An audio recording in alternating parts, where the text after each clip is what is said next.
you know, the better baited your hive is, the higher chance of catching a swarm is. Yeah. So it's not prescriptive like that. You can't say, you know, oh, you know, you just put a little bit of wax, you're going to have this much wax left over, and you know, you're going to be able to bait 50 hives, or you will be able to sell 20 kilos of wax instead of honey. Yeah. It's but wax, I will just highlight, is very valuable for the beekeeper.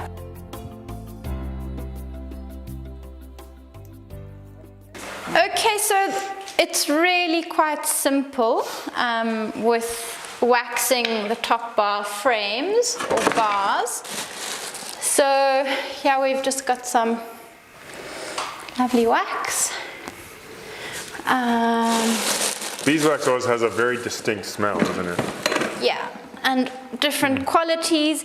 It really doesn't matter whether the wax is a bit dirty. Bees don't mind that at all, so you don't have to think about that. It's nice that they're not neat freaks. No, and even water, you know, people talk a lot about providing water for your bees.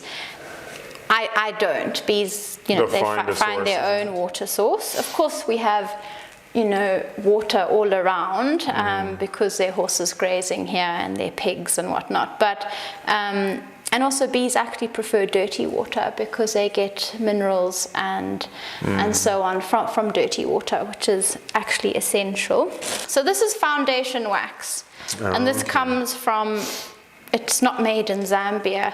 So if this were to be a groove on your frame, on your bar, you would need something like this, and then you would cut strips, melt wax, and then slot it in.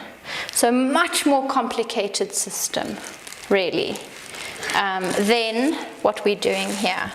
And for Langstroth hives, you would be using foundation wax like this, but you have to get a press and whatnot. So what I do sometimes, if I really want to ensure a well-baited hive, I will put foundation wax on this ridge, and then I'll cut triangles and just put a triangle here and there, just to really encourage the bees to be building their comb on that. But that looks like quite highly refined wax for this. I don't see very much kind of. No, well, it's been made. This also? Yeah, this would also be beeswax initially, is it? Yeah, okay. Definitely. You don't use any other wax. No. Okay, so you can see it's a double boiler system. There's a colander in here, just some water, just an old tin. You know, nothing really special about that. Put the wax in, get it to melt. I don't remember where that wax comes from, but it's always interesting to look at wax and how they. So you would use, in terms of the harvest process, do you create your own wax? Is this from your own hive? This wax is my own. The one I'm using now, this is my own. This is purchased from a beekeeper in Zambia. But quite difficult to find wax because it's a hot commodity, and it's a valuable one for the beekeeper. Beekeepers want to use their wax. Yeah. And you know, if you sell comb honey, that's all your wax. Yeah, it's gone. It's sold. Yeah, wax is probably the most valuable thing for a beekeeper, more than honey. I mean, if you could sell just wax, yeah. And that's why a lot of beekeepers don't sell comb honey, because they want to keep that wax. Yeah. You see? And that's why comb honey is more expensive. It does fetch a higher price. It's more expensive, and it's more pollen rich. So, you know, some people really want comb honey because it's. They enjoy the process of eating it too. And it's. It is much more of an involving system. You're not, unlike honey where you can just spoon it ounces. Exactly. So now we've got melted.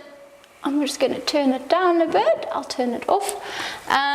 You've got your melted wax, and this is just a 50 mm paintbrush, super easy, and then you do just right down the center. Just right down the center, neatly,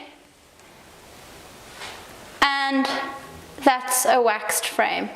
Oh wow! Okay, so that's easy, less and than I was expecting. This is using minimal wax. And then, if you do get droplets of wax on the side of your bars, just take a knife. Oh, you can just kind of scrape it off. And just scrape it off, and then put it back in the wax pot. What is the benefit between melting it and applying it that way comparatively to taking a piece and essentially allowing friction to... Try it. Okay, it's a lot harder. Yeah, and are you getting any wax on that bar? I'm sure microscopically I am. Yeah, it seems to be that and you get it. And it's crumbly. It is, so yeah. It's not going to stick on there very, very well. This is sort of fixed here. Yeah, comparatively that's so much better, isn't it? So that's it. Very basic system. Now ready to go. Ready to go, goes in the hive. Then I would take this whole thing out, take the paintbrush, just slap a bunch of wax on the entrance. That's what I usually do. You can even wax the inside if you want. I don't. Okay, so you can see there's remnants of wax. Just on that. Yeah. You can go anywhere. It's not like you would ever cover the whole hole. Yeah. But yeah, just slap a bit of this wax on the front. Easy peasy. And then you're ready to go. Wait for the bees. Wait for the bees. Another important thing is when you are working with wax or doing your honey extraction, it's nice to have a house that's closed because, I mean, right now, I think there's a lot in bloom, bees are out, but if one bee sniffs this out, there will be another and another and another. So it's good to, close your doors or do it in a space where they can't easily get to. Exactly.